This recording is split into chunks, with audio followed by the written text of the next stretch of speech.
सभी बच्चों को नमः संस्कृताय। जैसा कि आपको पता है कि मैं पूनम निक एजुकेशन में आपको सुपर टेट के लिए संस्कृत पढ़ा रही थी, ठीक है।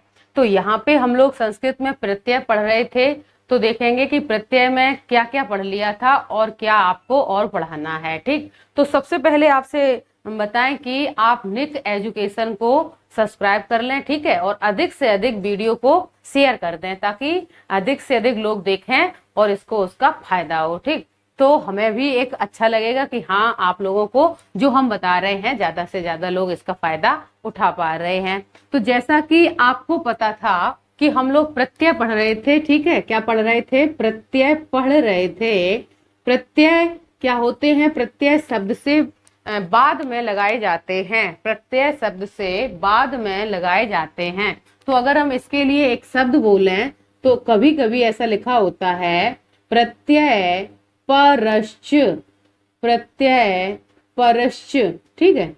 प्रत्यय परश्च अर्थात प्रत्यय पर माने बाद में लगाए जाने वाले मतलब क्या कहेंगे को शब्दांश होते हैं। प्रत्यय बाद में लगाए जाने वाले शब्दांश होते हैं, ठीक है। तो कृत प्रत्यय, तद्धित प्रत्यय, इस तरह से बहुत सारे प्रत्यय होते हैं। तो कुछ प्रत्यय हम लोगों ने पढ़ लिए थे, लेकिन यहाँ आज हम लोग यत प्रत्यय पढ़ेंगे। यदि आपको इसके पहले वाले प्रत्यय पढ़ने हैं तो आप पिछले वीडियो को जरूर देख लें, ठीक है। तो आपको प्रत्यय अच्छे से समझ में आएंगे, क्योंकि प्रत्यय शुरुआत से जब देखते हैं तो अच्छे समझ में आते हैं। अगला हम लोग पढ़ेंगे यत प्रत्यय, ठीक। क्या पढ़ेंगे? यत प्रत्यय। तो आपसे पूछा जाए कि यत प्रत्यय में शेष क्या रह जाता है? शेष क्या रह जाता है? तो बताएंगे कि तापे क्या लगा है बेटा? तापे हलंत लगा है। यहाँ पे देखेंगे कि आपको बताया गया था जिस पे हलंत लगा हो उसका हलंत्यम से लोप हो जाता है, ठीक है। हलंत्यम सूत्र से क्या हो जाता है? लोप हो जाता है। और आपको यहाँ केवल शेष या दिखाई दे रहा है, तो आप बताएंगे शेष या बचता है, ठीक। शेष या बचता है। और आपसे कहा जाए कि इस प्रत्यय से बनने वाले शब्द जो होते हैं वो कितने मतलब अव्यय होते, या एक लिंग में चलते या दो लिंग में, क्योंकि आपको बताया गया था कि किसी प्रत्यय से शब्द अव्यय बनता था, किसी से मात्र स्त्रीलिंग बनता है, किसी से मात्र पुल्लिंग या फिर मात्र नपुंसकलिंग बनता है, और किसी से तीनों लिंगों में शब्द बनते हैं। तो यत प्रत्यय से बनने वाले जो शब्द होते हैं वो तीनों लिंगों में होते हैं, ठीक है। अर्थात स्त्रीलिंग, पुल्लिंग और नपुंसकलिंग, तीनों लिंग में अलग अलग शब्द बनेगा। जो यत प्रत्यय का प्रयोग है ये भी चाहिए के अर्थ में प्रयोग किया जाएगा। जब इससे पहले मैंने चाहिए के दो प्रत्यय बताए थे, तब्यत और अनियर। तो यहाँ पे यत प्रत्यय भी चाहिए के अर्थ में प्रयोग किया जाता है। जैसे मुझे पढ़ना चाहिए, इसको पढ़ना चाहिए, उसको पढ़ना चाहिए, जो भी वाक्य होते हैं चाहिए के लिए, तो यत प्रत्यय का प्रयोग किया जा सकता। और आपको पता है कि चाहिए के लिए कौन सी लकार का प्रयोग करते हैं, तब आप बताते हैं कि विधिलिंग लकार का। तो ये विधिलिंग लकार का काम कर रहा है। किसका काम कर रहा है बेटा?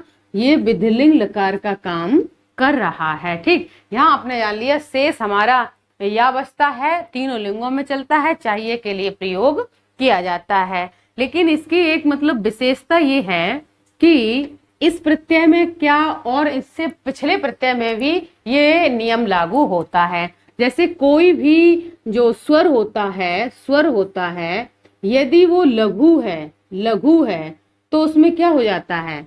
तो उसमें वृद्धि हो जाती है। स्वर की, लघु स्वर की वृद्धि हो जाती है, छोटे स्वर की या फिर दीर्घ स्वर की भी वृद्धि हो जाती है। मतलब स्वर की क्या होती है? वृद्धि हो जाती है। जैसे कि आपको बताएंगे, जब आपको उदाहरण में एग्जाम्पल बताएं तभी आपको समझ में आ जाएगा। जैसे लिखा हो पा धातु और यत प्रत्यय, आपने लगाया पा धातु यत प्रत्यय, ठीक है। एक शब्द बन गया। पा जो आ है इसका ए हो जाता है। किसका हो जाता है? आपको यहां लिख दें आ या आ का ए हो जाएगा, ठीक है। ऊ या ऊ का ओ हो जाएगा। तो इस तरह से क्या होता है? स्वर की वृद्धि हो जाती है, ठीक। स्वर की क्या होती है, वृद्धि हो जाती है। तो यहाँ देखेंगे पा और यत, पेय शब्द बनेगा, लेकिन तीनों लिंगों में आपको बनाना है, तीनों लिंगों में बनाना है। तो जो नपुंसक लिंग का शब्द बनेगा ये पेयम बन जाएगा, ठीक है, ये क्या बन जाएगा, पेयम बन जाएगा। जो पुरलिंग का शब्द बनेगा ये पेयः बन जाएगा, और जो स्त्रीलिंग का शब्द बनेगा बेटा वो पेया बन जाएगा। जिस तरह से आप इससे पहले रूप बनाते थे उसी तरह से हो जाएगा, ठीक है। नपुंसक लिंग में क्या बनेगा, क्या बनेगा, पेयम, और पुल्लिंग में पेयः, स्त्रीलिंग में पेया, ठीक, तीनों में बन गया। तो आपसे कहा जाए कि पा और यत पुल्लिंग में क्या बनेगा, तब आपका ये आंसर सही होगा। पा और यत नपुंसक लिंग में क्या बनेगा, पेयम, स्त्रीलिंग में क्या बनेगा, पेया, या फिर पा और यत से कौन सा शब्द नहीं बनेगा। तो इन तीन के अलावा जिस तरह वो अलग तरीके से लिखा होगा वो शब्द आपका नहीं बनेगा, ठीक है। तो यहाँ इसी तरह से और आगे देख लेते हैं। जैसे लिखा हो ची धातु यत प्रत्यय, तो नपुंसक लिंग में क्या बन जाएगा, चेयम, ठीक है। पुरलिंग में क्या बन जाएगा, चेया, और स्त्रीलिंग में चेया, ठीक, समझ में आ रहा। तो विसर्ग वाला पुल्लिंग का होता है और डंडा वाला कौन से लिंग का होता है, स्त्रीलिंग का होता है, और हलंत वाला नपुंसक लिंग का होता है। क्यों, क्योंकि संस्कृत में 3 लिंग होते हैं। अगला देख लेते हैं। जैसे लिखा हो लव धातु लिखी हो और यत प्रत्यय, लव धातु यत प्रत्यय। अब आपने कहा कि यहाँ का भी वृद्धि हो जानी चाहिए, तो आप देखेंगे कि इसके साथ हमें पीछे हलंत वाला शब्द मिल रहा है। ये हमारी धातु कैसी है, हलंत्यम धातु है, इसमें कोई आपका कुछ नहीं होगा। लभ्यम, लभ्यम, और यहाँ क्या बनेगा बेटा, लभ्य यह, और यहाँ पे लभ्य या, स्त्रीलिंग का, ठीक। इस तरह से आपका शब्द तीनों लिंगों में बन जाते हैं। जैसे लिखा हो, और देखते हैं, जैसे लिखा हो हन धातु और यत प्रत्यय क्या बन जाएगा, बध्यम। ये से आप याद रखना, हन का बध्यम बनेगा, और पुरलिंग में बध्ययः, और स्त्रीलिंग में बध्यया, ठीक है। हन का क्या बनेगा, हन का बध्यम, बध्यः, बध्या। नपुंसक लिंग, पुल्लिंग और स्त्रीलिंग, तीनों लिंगों में शब्द बन जाते हैं। धातु है गा और यत प्रत्यय, ठीक है, तो क्या बन जाएगा, गेयम, गेयम, गेयः और गेया, ठीक। गेया स्त्रीलिंग के लिए, गेयः पुल्लिंग के लिए, गेयम, गेयम किसके लिए, नपुंसक लिंग के लिए, ठीक है। अगली धातु है दा, दा धातु है, क्या बन जाएगा बताओ, देयम, देयः, देयः और देया। तो अच्छे से आपने समझ लिया कि यदि इनमें से कोई शब्द लिखे हों, आपसे पूछा जाए कौन सा प्रत्यय है, बताएंगे यत प्रत्यय है। कौन सी धातु है, इस तरह से अलग धातु निकाल लेंगे, ठीक। और इसमें क्या होता है, शेष क्या बचता है, यत में या बनता है, और ये कितने लिंगों में चलते हैं, ये तीनों लिंगों में चलते हैं। ये किस लकार का विधान करता है, ये विधिलिंग लकार का विधान करता है। ये किस वाक्य में प्रयोग होता है, ये चाहिए वाले वाक्य में प्रयोग होता है। तो यत प्रत्यय, इससे पहले मैंने चाहिए के लिए 2 प्रत्यय और बताए, तो उसी में ये शेष मतलब शामिल कर लेना कि चाहिए के लिए कितने प्रत्यय प्रयोग किए जाते हैं। चाहिए के लिए 3 प्रत्यय प्रयोग किए जाते हैं, पहला तव्य, दूसरा अनियर, तीसरा यत, ठीक है। इस तरह से तीनों में तीनों लिंगों के शब्द बनते हैं। तो आपको यत प्रत्यय समझ में आ गया होगा। अब हम आगे पढ़ाते हैं सत्र और सानच प्रत्यय, ठीक। आगे क्या पढ़ाते हैं, सत्र और सानच प्रत्यय। इतना समझ में आ गया आपको, आगे देखो, ठीक है, सत्र और सानच प्रत्यय। तो आगे देखते हैं सत्र और सानच प्रत्यय में आपको क्या बताया जाएगा। जैसा इसमें आपने पढ़ा इसी तरह से आपको सत्र और सानच भी बहुत अच्छे तरीके से पढ़ाए जाएंगे। सभी प्रत्यय अच्छे तरीके से पढ़ाए जाएंगे, ठीक है। तो वीडियो को प्लीज शेयर करते रहिए ताकि ज्यादा से ज्यादा लोगों को फायदा हो सके और मतलब अधिक से अधिक इसमें थोड़ा सहयोग कर सके। ठीक है, तो वीडियो को शेयर करते रहिए खूब बढ़िया तरीके से, तो आपको और अच्छे वीडियो दिए जाएंगे और लगातार इस पे अच्छा अच्छा काम किया जाएगा। ठीक, अगला प्रत्यय है, बंद कर दो इसको। ठीक है, अगला प्रत्यय है बेटा सत्र और सानच प्रत्यय। सत्र और सानच प्रत्यय, क्या प्रत्यय है? सत्र और सानच प्रत्यय। प्रत्यय दो है यहाँ पे, कितने प्रत्यय है? दो, लेकिन दोनों प्रत्यय एक साथ ही लिखे जाते। क्यों? क्योंकि इनकी कुछ विशेषता है। पहला तो सबसे पहला मस्ट क्वेश्चन ये है कि दोनों प्रत्यय की क्या संज्ञा होती है। दोनों प्रत्यय की क्या संज्ञा होती है, तब बताएंगे। सत्र और सानच की सत संज्ञा होती है। क्या संज्ञा होती है? सत संज्ञा होती। आपसे पूछा जाए सत संज्ञा किस प्रत्यय की होती है, बताएंगे कि सत संज्ञा सत्र और सानच प्रत्यय की होती है।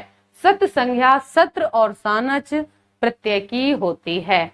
आपसे पूछा जाए कि सत्र और सानच जो प्रत्यय हैं ये किस काल के लिए प्रयोग किए जाते, तो आप बताएंगे कि ये वर्तमान कालिक प्रत्यय हैं, अर्थात इनसे बनने वाले वाक्य वर्तमान काल को रिप्रेजेंट करेंगे। ठीक है, वर्तमान कालिक प्रत्यय हैं। ये कैसे प्रत्यय हैं? ये वर्तमान कालिक प्रत्यय हैं। अगला देखेंगे, जो सत्र है, जो सत्र है इसका प्रयोग परस्मैपदी पदी में किया जाता है। परस्मैपदी पदी धातुओं में किया जाता है। सत्र प्रयोग का प्रयोग परस्मैपदी पदी धातुओं में किया जाता है, जबकि सानच प्रत्यय का प्रयोग आत्मनेपदी की धातुओं में किया जाता है। ठीक, धातुएं दो प्रकार की होती हैं, परस्मैपदी और आत्मनेपदी। यहाँ पे सत्र प्रत्यय परस्मैपदी धातुओं में प्रयोग किया जाएगा, जबकि सानच प्रत्यय आत्मनेपदी धातुओं में प्रयोग किया जाएगा। ठीक, और क्या होगा? दोनों से बनने वाले शब्द, दोनों प्रत्यय से बनने वाले शब्द तीनों लिंगों में होंगे। ठीक है, दोनों प्रत्यय से बनने वाले शब्द तीनों लिंगों में होंगे। ठीक है, तीनों लिंगों में होंगे। तो आपने यहाँ देखा इसके बारे में कि सत संज्ञा किसकी होती है, सत्र और सानच प्रत्यय की। ये किस काल को प्रदर्शित करते हैं, तो ये वर्तमान काल को प्रदर्शित करते हैं। सत्र परस्मैपदी में, सानच आत्मनेपदी में। सत्र का यहाँ पे याद रख लो एक चीज, सत्र का यहां लिख दे रहे, सत्र का अत शेष बचता है। सत्र का अत शेष बचता है, तो आप कहेंगे कि सा क्या हो जाता? सा का लोप हो जाता है, ऋषि का भी लोप हो जाता है। सा का लशक को तद्धित सूत्र से और ऋषि का भी सूत्र से लोप हो जाता है। तो सत्र में अत और सानच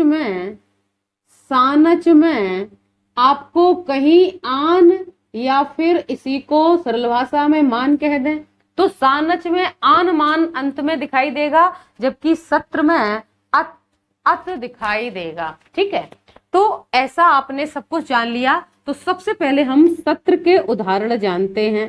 सत्र के उदाहरण लिख रहे हैं यहाँ पे सभी, यहाँ पे जो भी उदाहरण लिख रहे हैं सत्र के लिख रहे हैं। जैसे कि आपने धातु ली पठ, धातु क्या ली? पठ, और आपने लगाया प्रत्यय सत्र। क्या लगाया? सत्र। तो प्रत्यय सत्र है, लेकिन यहाँ शेष क्या बचा? अत। शेष क्या बचा? अत। अगर पठ में अत लगा दो तो क्या हो जाएगा बेटा? पठ में अत लगा दो तो पठत हो जाएगा। ठीक है, क्या हो जाएगा? पठत हो जाएगा। लेकिन आपको याद रखना कि ये जो शब्द बनेगा ये नपुंसक लिंग का शब्द होगा। ये जो शब्द बनेगा ये किस लिंग का होगा? नपुंसक लिंग का होगा। तो इसकी स्त्रीलिंग क्या होगी? तो जब भी इसकी स्त्रीलिंग बनाएंगे तो शब्द लिखेंगे पठंती। क्या लिखेंगे? स्त्रीलिंग शब्द में लिखेंगे पठंती। और इसके पुल्लिंग में क्या बनाएंगे? पठन बनाएंगे। इसके पुल्लिंग में पठन बनाएंगे। बेटा ये सुपर टेट का आया हुआ क्वेश्चन है कि आपसे पूछा जाएगा पठंती में कौन सा प्रत्यय है। क्या पूछा जाएगा? पठंती में कौन सा प्रत्यय है? बच्चे अंति सही कर लेते हैं, क्यों? क्योंकि आ इससे ले लिया अंति, ठीक है, अंति दिखाई दे रहा, अंति सही हो गया। लेकिन बच्चों को कम पता होता है कि जो पठंती शब्द है ये स्त्रीलिंग है और इसमें सत्र प्रत्यय है। सत्र प्रत्यय से पठत बना था, लेकिन इसका नपुंसकलिंग बना था। पठंती स्त्रीलिंग बना था, पठन पुल्लिंग बना। आप देख पा रहे हैं, अभी तक जितने पुल्लिंग थे उसमें क्या था, आपको विसर्ग लगा मिलता था, लेकिन यहाँ पे पुल्लिंग में भी हलंत लगा मिल रहा है। ठीक है बच्चों, तो इस तरह से आपको चीजें अच्छी तरह से सरल और साधारण भाषा में समझाई जाएंगी। लेकिन आपसे ये है कि बस आप वीडियो को शेयर करते रहें, ठीक है। आपसे धातु ली हस, धातु क्या ली? हस, और सत्र प्रत्यय लगा दिया, शब्द बन गया हसत। लेकिन ये हसत शब्द किस लिंग का होगा? पुल्लिंग का होगा। किस लिंग का होगा? पुल्लिंग का होगा, ठीक है। यहाँ पे स्त्रीलिंग का क्या बन जाएगा? हसंती बन जाएगा। पुल्लिंग का क्या बन जाएगा? ये नपुंसक लिंग का शब्द था, ये स्त्रीलिंग का शब्द है। और हसन किसका शब्द है? हसन किसका शब्द है? पुल्लिंग का शब्द है। आपको सुपर टेट में पूछा गया था हसंती। क्या पूछा गया था? हसंती। और कहा गया था हसंती में प्रकृति प्रत्यय बताओ, तो हस प्लस सत्र हसंती स्त्रीलिंग का शब्द बनता है। हस प्लस सत्र हसत नपुंसक लिंग का शब्द बनता है। हस प्लस सत्र हसन पुल्लिंग का शब्द बनता है। तो जब आपको पता होगा क्या कि अंति अंति करके ये सत्र प्रत्यय का स्त्रीलिंग शब्द बनता है, तभी तो आप कर पाएंगे। आगे देखो, क्रा धातु और सत्र प्रत्यय बताओ क्या बनेगा? क्या बनेगा? पूर्वत। क्या बनेगा? और इसमें स्त्रीलिंग में क्या बनेगा? पूर्वंती। पुल्लिंग में क्या बनेगा? कुर्बन। ठीक है, बहुत ही अच्छा। तो इस तरह से आपको सरल और साधारण भाषा में समझ आ रहा है कि पुल्लिंग का कैसा होता है, स्त्रीलिंग का कैसा शब्द होता है और नपुंसक लिंग का कैसा शब्द होता है, और क्या प्रत्यय है? सत्र प्रत्यय है। आगे देखते हैं, हरा धातु यहाँ दिखाई दे रहा होगा। हरा धातु क्या हो जाएगा? हरत हो जाएगा। और यहाँ क्या होगा? हरंती हो जाएगा। हरंती, यहाँ पे हरन हो जाएगा। दिखाई दे रहा है इधर तक? हरन हो जाएगा। आगे देखते हैं, ठीक है, आगे देखते हैं, धातु है अस। धातु है बेटा अस। क्या धातु है? अस। और आपने प्रत्यय जोड़ा इसमें सत्र, प्रत्यय को जोड़ा सत्र, तो यहाँ पे होगा आपका पहला शब्द होगा सत। ये होगा किसमें?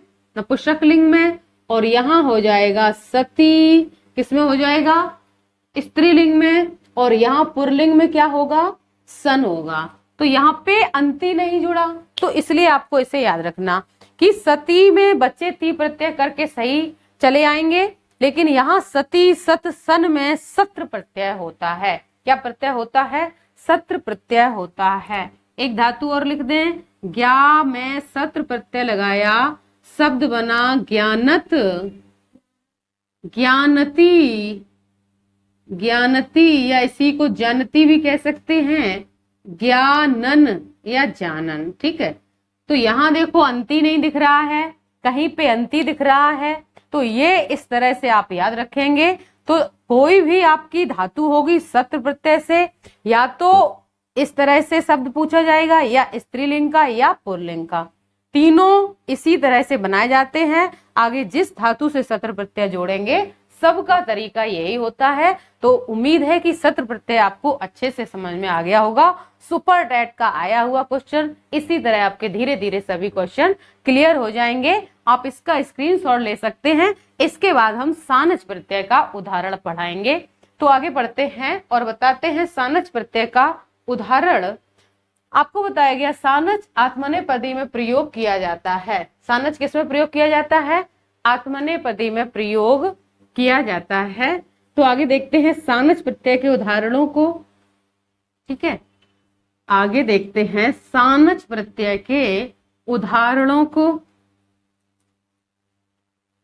सानच प्रत्यय भी तीनों लिंगों में चलता है। ठीक है, सानच प्रत्यय भी तीनों लिंगों में चलता है। और सानच प्रत्यय किस प्रकार की धातुओं में लगाया जाता? आत्मनेपदी की धातुओं में लगाया जाता है। जैसे लिखा हो धातु है भास, सानच प्रत्यय लगा दिया, सानच प्रत्यय लगा दिया। आपको बताया गया था सानच का आन या मान शेष दिखाई देगा, शब्द बन जाएगा भासमान। क्या बन जाएगा? लेकिन आपको ये भी तो पता है कि ये तीनों लिंगों में चलेंगे, और अभी बताया था कि जब हम इस पे क्या कर देते, माँ बना के हलंत लगा दें या बिंदी रख दें, या इस तरह लिखें, या हम लिखें, दोनों तरह से याद होना चाहिए आपको, या लिखें इस तरह। ये किस लिंग का शब्द होता है? बताओ, ये किस लिंग का शब्द होता है? तब बताएंगे ये नपुंसक लिंग का शब्द होता है। ठीक है, अब हम लिख दें, कैसे लिख दें? भास मानह। ठीक, क्या लिख दें? ये किस लिंग का होता है? पुल्लिंग का। अब हम लिख दें भास माना, ये किस लिंग का शब्द होता है? स्त्रीलिंग का। तो अपनी पुरानी वही नियम कि विसर्ग लगाने से पुल्लिंग, और जैसे फलम पुस्तकम हलंत लगाने से नपुंसक लिंग, आ का डंडा लगाने से स्त्रीलिंग हो जाता है, रमा बालिका सीता गीता आदि। ठीक है, इस तरह से आपके इसमें उदाहरण मिलेंगे। धातु है एध, क्या हो जाएगा? सानच प्रत्यय लगा के एध मानम, एध मानह, एध मानह, एध माना। कितना आसानी से आपको समझ में आ गया। जब भी आपको माना, मानह, मानम दिखाई दे तो प्रत्यय लगाएंगे। कौन सा बताएंगे? सानच प्रत्यय बताएंगे। कौन सा प्रत्यय बताएंगे? सानच प्रत्यय बताएंगे। क्र धातु सानच प्रत्यय क्या हो जाएगा? कुरबाणम। क्या हो जाएगा? कुरवाणम हो जाएगा। ठीक है, क्यों अभी बता रहे क्यों हो जाएगा भाई। कुरवाड़ा हो जाएगा और कुरवाड़ा हो जाएगा, क्योंकि आपको पता है इसमें ऋषि है। जब भी ऋषि होता है तो हमें कोई उसका षष्ठी का रूप, तृतीया का रूप, या फिर प्रत्यय लगाकर ऋणा प्राप्त होता है। ठीक है, या फिर प्रत्यय लगाकर क्या प्राप्त होता है? ऋणा प्राप्त होता है। जैसे लिखा हो धातु है व्रत, धातु है व्रत, सानच प्रत्यय लगा दिया, क्या हो गया? वर्तमानम, और वर्तमाना, माना, और वर्तमाना। ठीक है, और बता दें एक दो उदाहरण। लिखा हो कथ, धातु से सानच प्रत्यय बना के क्या बनेगा? बनेगा कथय मानम, कथय मानम, कथय मानह, कथय माना। ठीक, तो आपने देखा स्त्रीलिंग, पुल्लिंग और नपुंसक लिंग, तीनों लिंगों में सत्र और सानच, सानच आत्मनेपदी। जब भी कोई कर्मवाच और भाववाच होंगे तो इनका प्रयोग किया जाएगा। कर्तवाच होगा तो इससे पहले जो बताया था उसका प्रयोग वर्तमान कालिक प्रत्यय है। सत्र का अत, सानच का आनमान, दोनों की सत्संज्ञा होती है। ठीक है, और सत्र और सानच प्रत्यय इस तरह से आपका पूरा होता है। आगे बढ़ते हैं हम लोग, आगे बढ़ते हैं, इसी में आगे और देखते हैं। तो आपको उम्मीद है कि अच्छा समझ में आ रहा होगा।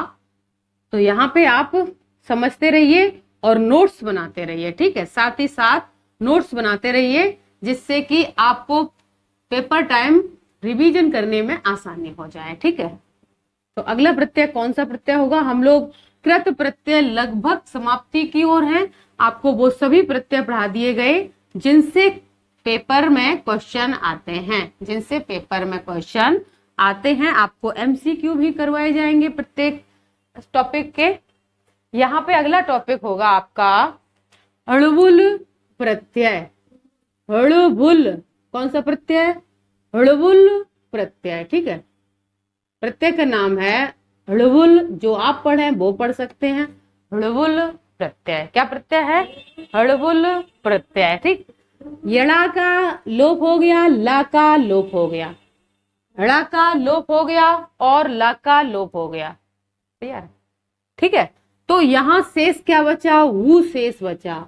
लेकिन वू जो है ऊ है, अर्थात ऊ का भी किसी सूत्र से लोप हो जाता है, शेष हुआ बचता है। शेष क्या बचता है? हुआ बचता है। चलो हुआ लिख दे रहे, शेष हुआ बचता है, लेकिन वह है अक में बदल जाता है। वह किस में बदल जाएगा? अक में बदल जाएगा। ठीक है, वह किस में बदल जाएगा? अक में बदल जाएगा। तो यहां आप बताएंगे कि वह अक में बदल देगा। एक सूत्र होता है युवोर ना कऊ सूत्र वह को अक कर देगा।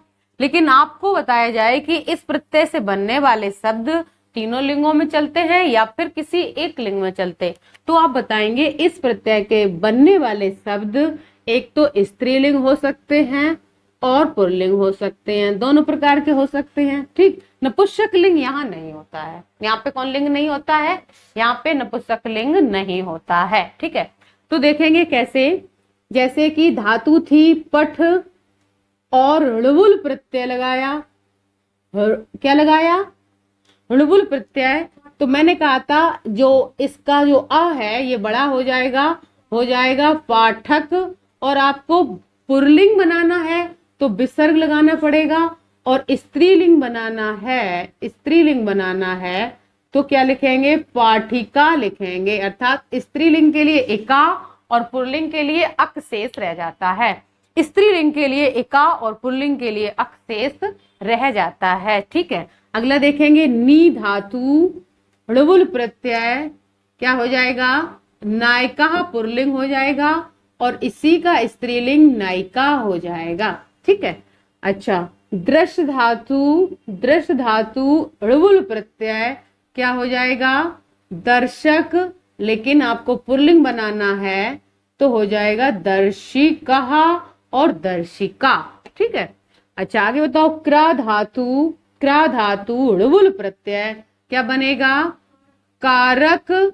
इस तरह से, इसीलिए तो बताया था कारक में कौन सा प्रत्यय होता है?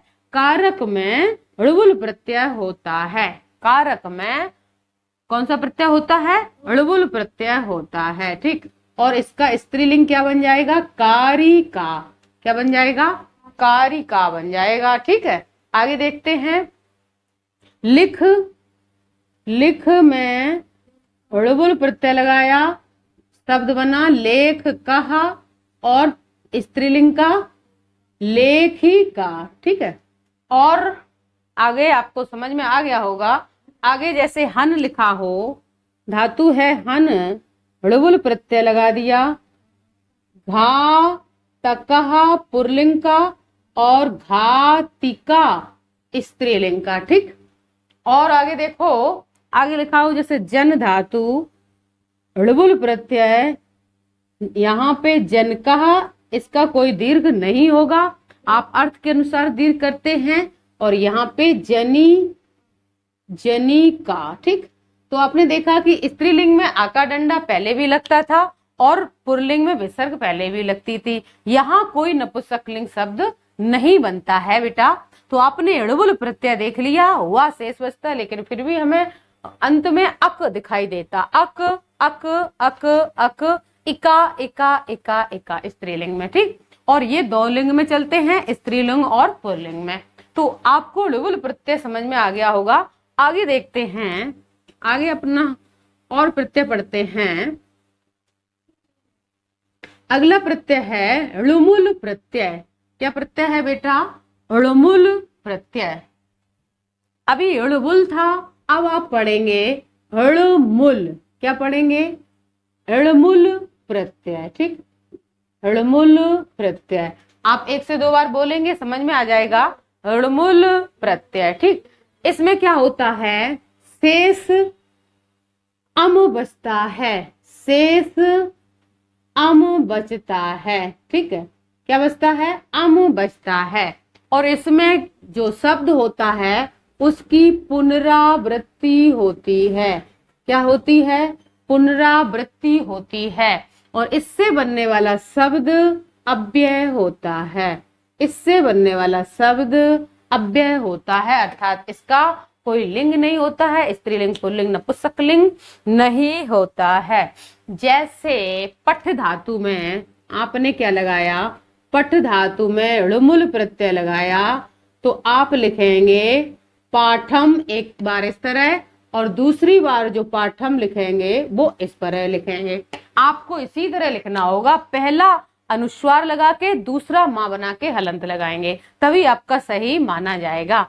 जैसे और देख लेते हैं आगे, जैसे लिखा हो ताड़ धातु, ताड़ मीन्स मारना, ड़ुमुल प्रत्यय, तो ताडम ताडम, मार मार कर, ठीक है, पाठम पाठम, पढ़ा पढ़ा कर, ताडम ताडम, मार मार कर, पाठम पाठम, पढ़ा पढ़ा कर। आगे देखो, दा धातु है, ड़मुल प्रत्यय, क्या हो जाएगा, दायम और दायम, दायम दायम का मतलब दे देकर, दा माने देना, दायम दायम दे देकर, ठीक है।